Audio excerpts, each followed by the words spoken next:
O ano dos fracassos. Clipes de trailers cinematográficos de grandes lançamentos de 2024, seguidos de análises negativas, cenas de gameplay insatisfatórias e jogadores frustrados em fóruns e redes sociais. 2024 foi um ano de promessas não cumpridas. Grandes lançamentos, esperados por anos, caíram nas críticas por falta de inovação, narrativas fracas e, acima de tudo, um reflexo de uma indústria em crise. Vamos entender o que aconteceu com os maiores flops de 2024, a crise criativa no mercado ocidental, o movimento da cultura woke e como estúdios orientais estão dominando a cena. Flops de 2024, expectativas versus realidade. Trechos de Esquadrão Suicida, Mate a Liga da Justiça, Skull and Bones, Concord, Assassin's Creed Shadows, Star Wars Outlaws e Dragon Age, The Guard, mostrando trailers épicos seguidos por críticas que destroem suas promessas. Esquadrão Suicida, Mate a Liga da Justiça. Promessa: um jogo de ação cooperativa em que o Esquadrão Suicida enfrentaria a Liga da Justiça. Um grande elenco de heróis e vilões e batalhas emocionantes, com uma mecânica de mundo aberto. O problema: microtransações e foco em monetização. Muitos jogadores criticaram a ênfase nas microtransações e no modelo games as ações, que tirou a diversão da experiência. Jogabilidade repetitiva, missões sem profundidade e uma narrativa. Skull and Bones. Promessa: a Ubisoft prometeu uma experiência de piratas imersiva com batalhas navais grandiosas e exploração em um mundo aberto, seguindo o sucesso de Assassin's Creed intravenoso. Black Flag. O problema: jogabilidade vazia. O jogo foi lançado com pouco conteúdo, missões repetitivas e uma progressão sem motivação. Problemas técnicos, bugs e falhas gráficas reduziram a imersão, e a experiência de jogo não entregou a complexidade prometida. Resultado: depois de vários adiamentos, Skull and Bones foi um desastre comercial e um golpe duro para a Ubisoft. Convido todos vocês a compartilharem suas impressões nos comentários, enriquecendo-as em esta discussão com uma variedade de perspectivas. Não se esqueçam de se inscrever no canal e de ativar as notificações, curtir e compartilhar este vídeo para apoiar o canal Cruzados Geek. Concord. Promessa: um shooter futurista multiplayer com gráficos inovadores e uma jogabilidade dinâmica, criado para competir com gigantes como Overwatch e Apex Legends. O problema: falta de identidade. O jogo não conseguiu se diferenciar o suficiente para atrair jogadores. Lançamento apresado, problemas técnicos graves, como falhas de matchmaking e uma curva de aprendizado sem suporte adequado, fizeram com que o jogo fosse rapidamente abandonado. Resultado: Concord desapareceu quase que imediatamente após o lançamento, sendo rapidamente eclipsado por outros títulos da indústria. Assassin's Creed Shadows. Promessa: a Ubisoft tentou rejuvenescer a franquia Assassin's Creed com um novo título, que se passava no Japão feudal, prometendo uma experiência única. O problema: fórmulas repetitivas. Embora a ambientação fosse interessante, a jogabilidade não inovou. Muitas mecânicas foram recicladas de jogos anteriores sem oferecer novidades. Narrativa superficial. O enredo foi criticado por ser raso e por não explorar adequadamente a rica cultura japonesa. Resultado: o jogo foi amplamente ignorado pelos fãs de longa data da franquia e não conseguiu atrair novos jogadores, que adiado para março de 2025. Uma das críticas é o personagem Yasuki, samurai negro, um personagem controverso, não de muitas informações de fato, nunca foi um samurai de fato. Estão usando para transmitir a mensagem da agenda woke. Star Wars Outlaws, uma galáxia longe de brilhar. Promessa: um mundo aberto no universo de Star Wars. Desenvolvido pela Ubisoft Massive, o estúdio por trás da franquia The Division, Star Wars Outlaws foi anunciado como o primeiro jogo de mundo aberto no universo de Star Wars. Os trailers mostraram um gameplay dinâmico, com combate espacial, exploração de planetas variados e uma protagonista ousada, Ken Vess, que prometia conquistar os fãs. O problema: mundo aberto sem vida. Apesar das promessas de um universo expansivo e cheio de atividades, o jogo entregou um mundo aberto vazio, com pouca interação e missões repetitivas que rapidamente se tornaram tediosas. Muitas áreas pareciam decorativas, sem propósito real dentro da jogabilidade. Falta de personalidade. Falta de personalidade. A protagonista, Ken Vess, não conseguiu cativar os jogadores. Sua história foi considerada rasa e desconectada, faltando carisma e motivação clara. Comparações com personagens icônicos da franquia, como Cal Kestis, Star Wars Jedi, Son Valvon, evidenciaram ainda mais as fraquezas do enredo. Problemas técnicos.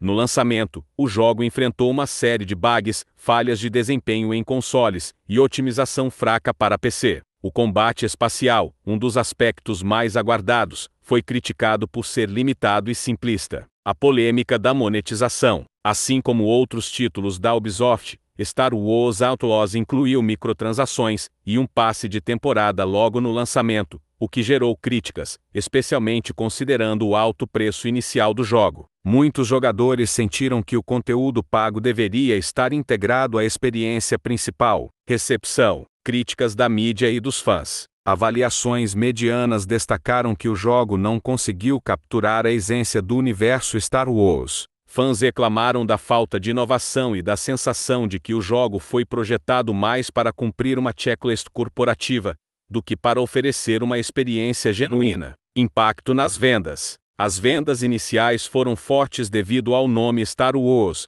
mas caíram rapidamente após as críticas. O jogo foi amplamente eclipsado por outros títulos de ficção científica, como Starfield da Bethesda, que entregou um mundo mais rico e completo. Resultado: Star Wars Outlaws tornou-se mais um exemplo de como grandes IPs podem ser mal aproveitadas, especialmente quando priorizam modelos de monetização, em vez de foco na qualidade da experiência. Para a Ubisoft, o fracasso foi mais um golpe, agravando sua já delicada situação financeira e contribuindo para a percepção de que a empresa perdeu a capacidade de criar jogos inovadores e relevantes. Dragon Age: The Veilguard, um flop fictício no universo de Thedas. O jogo tinha como objetivo expandir o universo de Thedas, com uma nova equipe de protagonistas, fora da influência direta de grandes figuras, como Solas, Morrigan ou o Inquisidor. Promessas do marketing. Foco na ameaça do véu. O jogo pretendia explorar os perigos causados pelo enfraquecimento do véu e as interações entre o mundo físico e o Fade.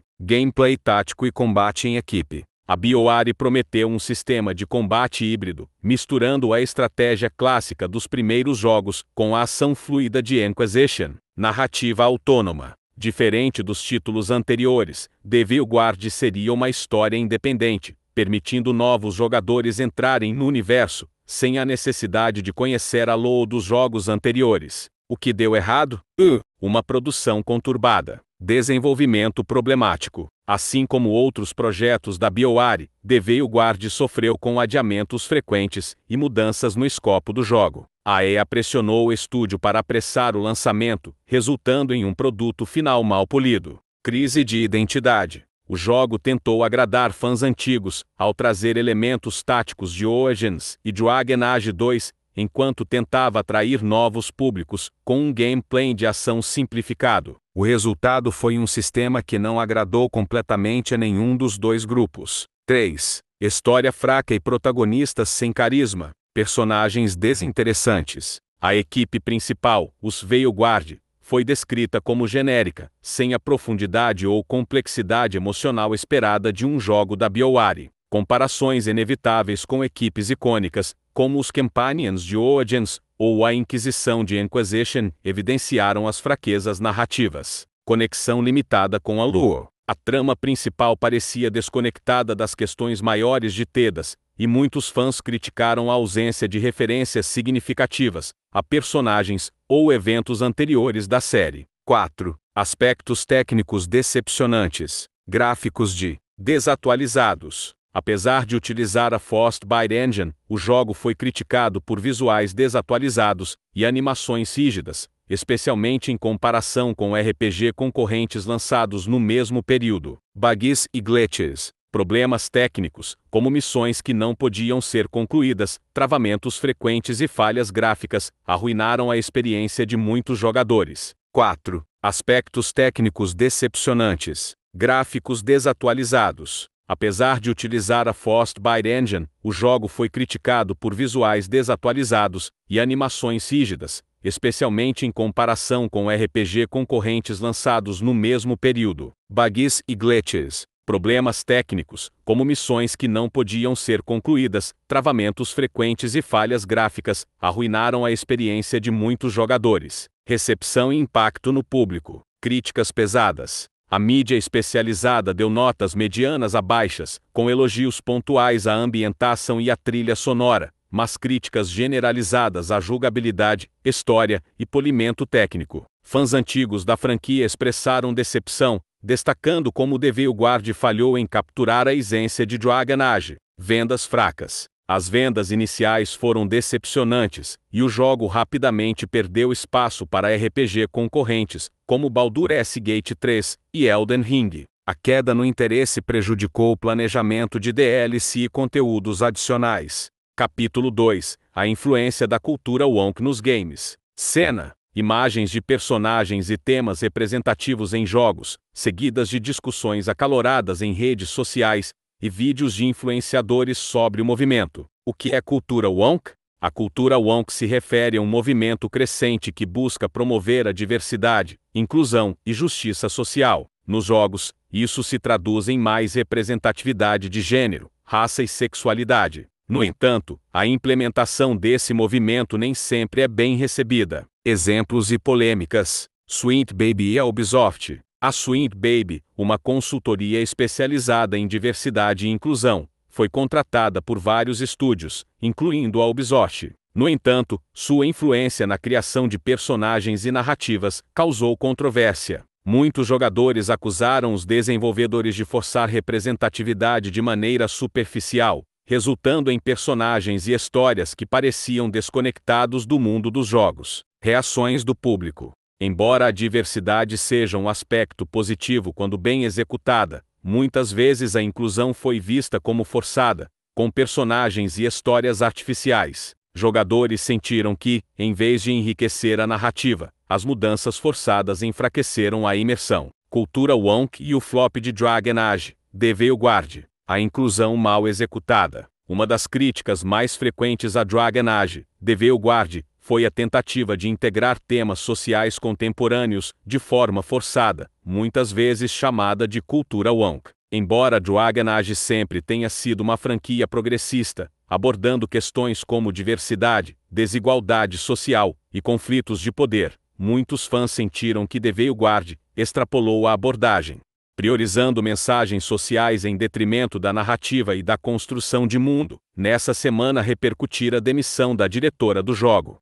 Inclusão sem substância. Personagens representativos, mas sem profundidade. A equipe dos Veilguards incluía personagens de diversas origens e identidades, mas muitos foram criticados por serem arquétipos unidimensionais, sem a profundidade emocional ou narrativas complexas que os fãs esperam da BioWare. Em vez de explorar suas histórias de forma orgânica, o jogo parecia apenas ticar uma lista de representações, resultando em diálogos e interações que soavam artificiais. Força em temas contemporâneos. Arquétipos unidimensionais, sem a profundidade emocional ou narrativas complexas que os fãs esperam da BioWare. Em vez de explorar suas histórias de forma orgânica, o jogo parecia apenas ticar uma lista de representações, resultando em diálogos e interações que soavam artificiais. Força em temas contemporâneos. A narrativa incorporou conflitos baseados em desigualdades sociais e preconceitos, mas com pouca conexão com o contexto único de Tedas.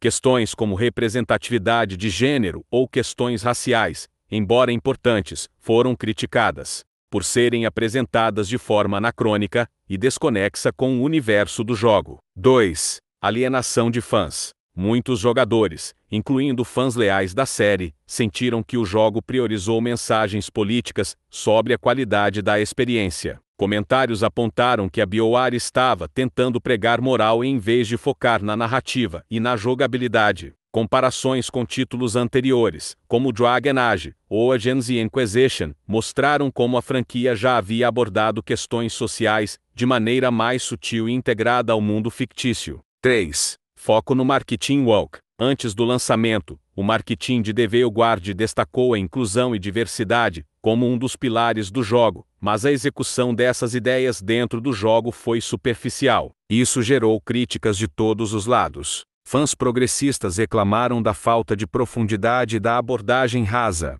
Fãs conservadores sentiram que estavam sendo forçados a consumir conteúdos que não estavam bem integrados à narrativa. 4. O impacto no flop. Texto padrão. A percepção de que The Veil Guard estava mais preocupado com mensagens sociais do que com a qualidade geral do jogo contribuiu para sua recepção negativa. A BioWare, em vez de se apoiar em sua habilidade de explorar questões complexas, com nuance e impacto narrativo, acabou entregando um produto que não agradou nem os fãs antigos, nem novos públicos. Capítulo 3. O declínio da Ubisoft e a crise de criatividade no mercado ocidental. Cena. Imagens de protestos internos, desenvolvedores saindo da Ubisoft, e o impacto nas ações da empresa. Narrador. A Ubisoft, uma gigante do mercado ocidental, tem sido um exemplo claro da crise criativa que afeta a indústria. Fracassos como Skull and Bones e Assassin's Creed Shadows mostram que a empresa não soube se adaptar às novas demandas do público e falhou em entregar algo inovador. Fatores contribuintes para o declínio. Fórmulas repetitivas. A empresa apostou em franquias seguras, como Far Cry e Assassin's Creed, mas essas já mostravam sinais de desgaste. Falta de inovação, a pressão por lucros rápidos e a dependência de modelos games, as ações desmotivaram a criatividade. Problemas de gestão, mudanças frequentes de liderança, fusões e aquisições, e uma crise interna de talentos que migraram para empresas mais inovadoras. Capítulo 4. A ascensão dos jogos orientais, China e Coreia dominando o mercado. Black Myth, Wukong, Lost Ark e outros jogos orientais de sucesso. Enquanto o mercado ocidental enfrenta uma crise de criatividade, os estúdios asiáticos estão prosperando. Jogos chineses e coreanos estão dominando o cenário global, trazendo inovação, gráficos deslumbrantes e jogabilidade que encanta milhões. Exemplos de sucesso: Genshin Impact MiHoYo, China. O RPG de ação gratuito, com seu mundo aberto, atualizações constantes e foco em narrativa, conquistou uma base de fãs mundial, quebrando recordes de receitas. Black Myth, Wukong China, um jogo baseado na mitologia chinesa, impressionou pela qualidade gráfica, jogabilidade fluida e pela profundidade da história, tornando-se um dos lançamentos mais aguardados de 2024. Lost Ark Coreia, um MMO coreano que conquistou o mercado ocidental, com seu combate dinâmico e exploração de masmorras, transformando-se em um fenômeno global. Razões para o sucesso asiático. Inovação e qualidade. Estúdios asiáticos estão investindo pesadamente em tecnologia de ponta e focando em jogos que equilibram tradição e inovação. Modelos de negócios focados no jogador. A monetização em jogos orientais, embora ainda presente, tende a ser mais respeitosa com o jogador, com sistemas de gacha e Battle Passes que não comprometem a experiência. Narrativas ricas e universos expandidos. Os jogos orientais frequentemente se destacam por suas histórias imersivas e pela integração com elementos culturais profundos, conquistando os jogadores que buscam experiências mais significativas. O futuro dos games. Narrador. A indústria dos games está em um ponto de inflexão. Se os grandes estúdios ocidentais não se adaptarem à mudança, continuarão perdendo terreno para seus concorrentes asiáticos, que não só inovam, mas também entendem o que os jogadores realmente desejam.